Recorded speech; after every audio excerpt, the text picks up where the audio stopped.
Wagwan, speak your truth, fam. This is your girl Yana Positive with another episode on the Yana Positive channel. If you're new, if you're just joining us, welcome. If you're a long time yardie, welcome back. This is your home. Su casa es mi casa. That's how it says, right? Su casa es su casa. Oh, all right. Enough of the Spanish lesson for now. Today we're going to talk about a very important topic, and I just want to welcome you guys to the Iris space of inspiration, relatable, empowering and elevating content. We have the whole Iris vibes here, so if you feel like somebody needs this conversation, please forward them the link. Remember to like down below, share, and of course subscribe. And as always, I'm so happy that you're here with me to do another episode of Speak Your Truth, The Untold. And today we'll be talking about how to deal with difficult family members. This topic was actually nominated from one of the viewers. She explained that she would like for us to touch base on this topic.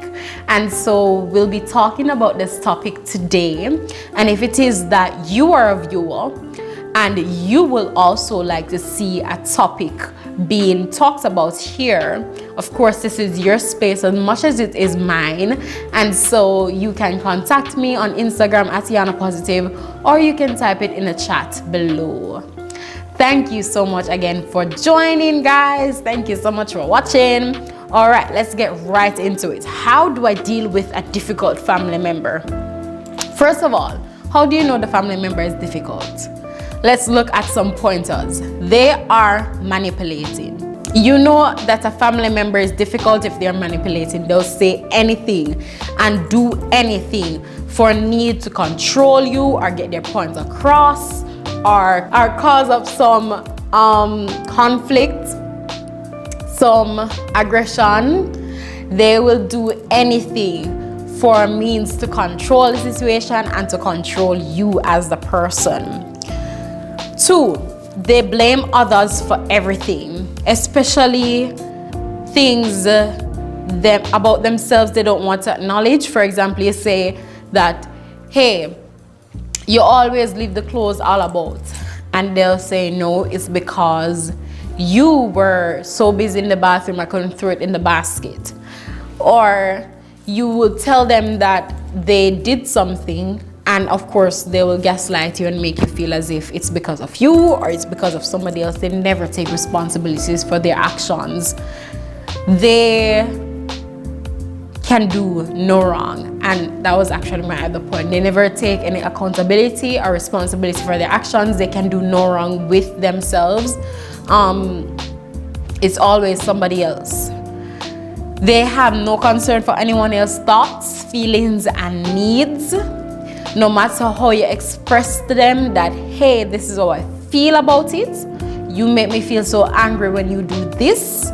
You make me feel so mad when you do that.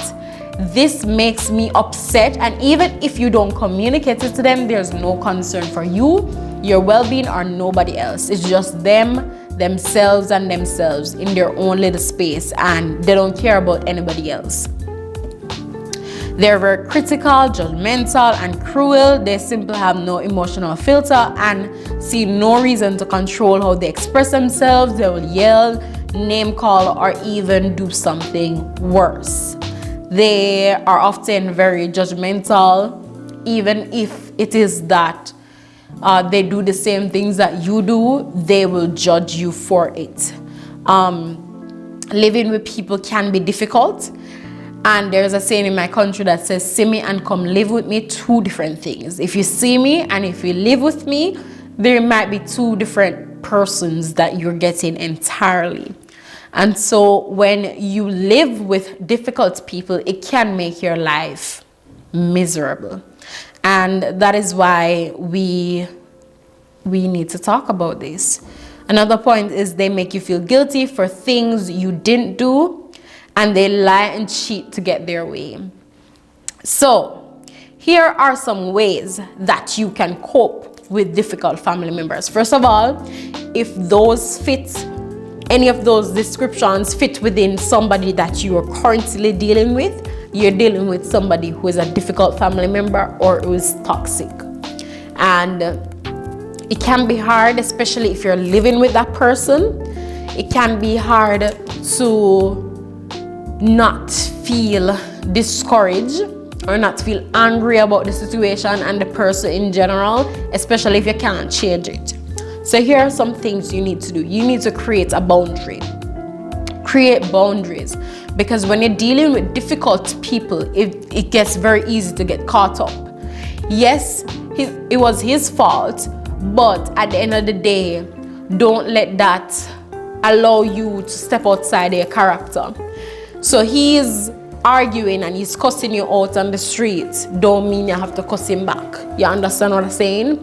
Create that boundary so you preserve what you have and who you are and what you can recognize as a safe space for yourself. So this is how we create boundaries. We think about the things that we do not want them to control. Remember, these people are toxic and they will try to control things. Create that boundary. Say, no matter how he gets aggressive, no matter how loud he gets, no matter how disapproving she is, no matter how judgmental she is, no matter if they gaslight me, here are some things that they're not going to do. They are not going to allow me to curse with them. No. If their voice is raised, mine is not going to be raised. If it is that they decide to get aggressive, I will not be okay with that. I won't say it's just one thing and done. I won't say it's just one time. It won't happen again. I will go to the police because they have overstepped the boundary I create for myself. They physically touch me. If it is that you are somebody who would like to create that boundary, you have to sit and really think, what are things that I'm okay with and what are things that I'm not okay with? What are things that are my absolute no-no?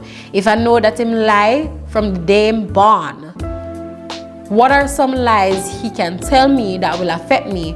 Is it that I'm gonna act on everything he says, or is it that I'm gonna back it up with somebody else? That is how you know how to react, if you create that boundary from that toxic person.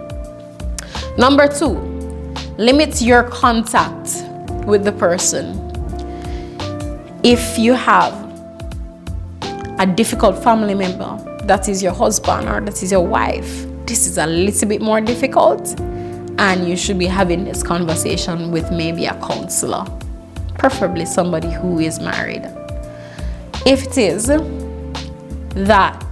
that family member is somebody that shares a different room, then as much as possible avoid that person. If you have your own room, make sure you're in your own space. If it is that the kitchen is the problem, if you can buy like a 2-burner stove and go on cook up a little thing until you can move, do that. If the living room is the problem, take away yourself and eat in your room. Go someplace else and do these things.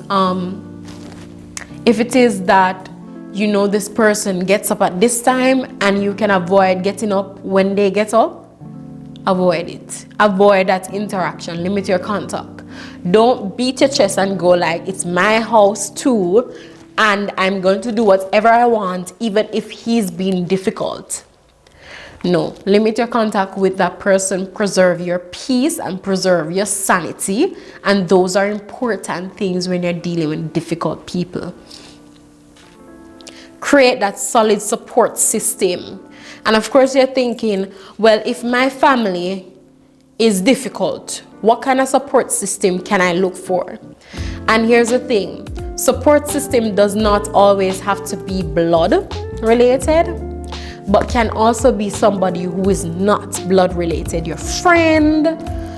Create a safe space for you among good people.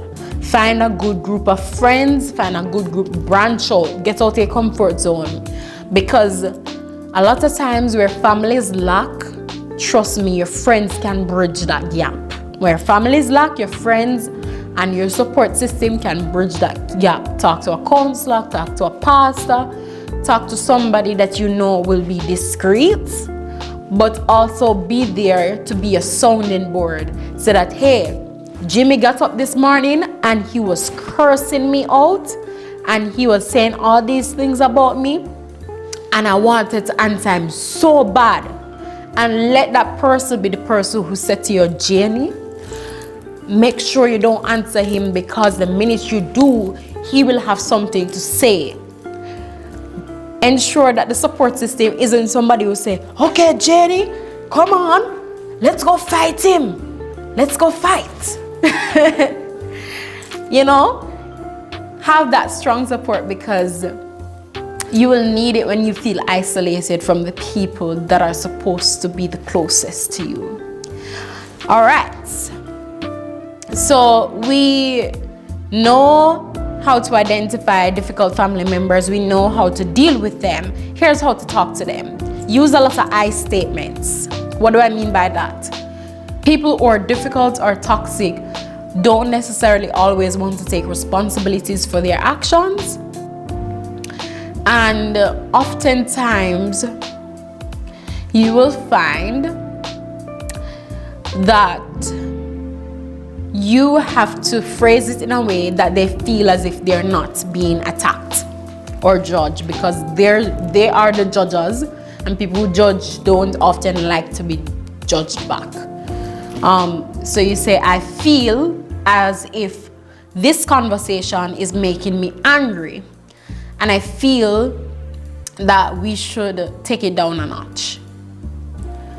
Or I am agitated when you don't wash the dishes every night and I have to wash the dishes. I feel upset when these things happen. Use a lot of I statements. That is how you talk to them. Of course, a lot of people will know gaslighting and say you're making it all about you. It's not all about you. It's about me. It's about us. It's about everybody else. It's about the kid. It's about the child. But it's important to state how you feel in the process. Ask them what they think you said. People who are difficult or toxic, they tend to twist your words. So if you say one thing, they'll tell you you said a totally different thing, even if you didn't. And sometimes you can say things and it's received differently. That's communication. You can put it out there, but how it's received might be differently. So ask them, what do you think I said when I said this? Avoid hot topics you know it's gonna make them angry or aggressive. Sometimes it's better to preserve your peace than to keep bringing something up that you know is gonna aggravate them. Talk it out with them, but it's not something that you should bring up all the time. Even if it hurts you, find a way to channel that hurt. Let them know this is how I feel, and if they don't act on it, because people can be so selfish, they won't see that it's hurting you because they don't want to see it. So even if you talk about it all the time, doesn't mean they're going to receive it. So for your peace and for theirs, sometimes you need to avoid hot topics. Check your own emotions. Listen, this one is a big one. Check your own emotions. Ensure that you're not matching their energy. If they're shouting, ensure that you're not shouting too. If they're angry, ensure that you calm yourself before you respond, because sometimes it's when we're upset we say things and it becomes a he said, she said, and all of a sudden you realize that you are becoming like that difficult family member just to match them. No, he can't have the last word. I need to say it. No, you don't need to say it if it doesn't need to be said. Check your own emotions. express how you feel, but at the end of the day, if they don't take it, you cannot control anybody except yourself. Leave it at that. Be intentional about your response. Ensure that you're really thinking about what you're saying, because you can say things that can be really hurtful in the moment, and of course you'll say, oh, I never mean it, and he said even worse things to me. But at the end of the day, you have to be intentional about who you want to be despite their difficulty. So be intentional about your response. All right, guys, so we've gone over what it looks like to be a difficult family member.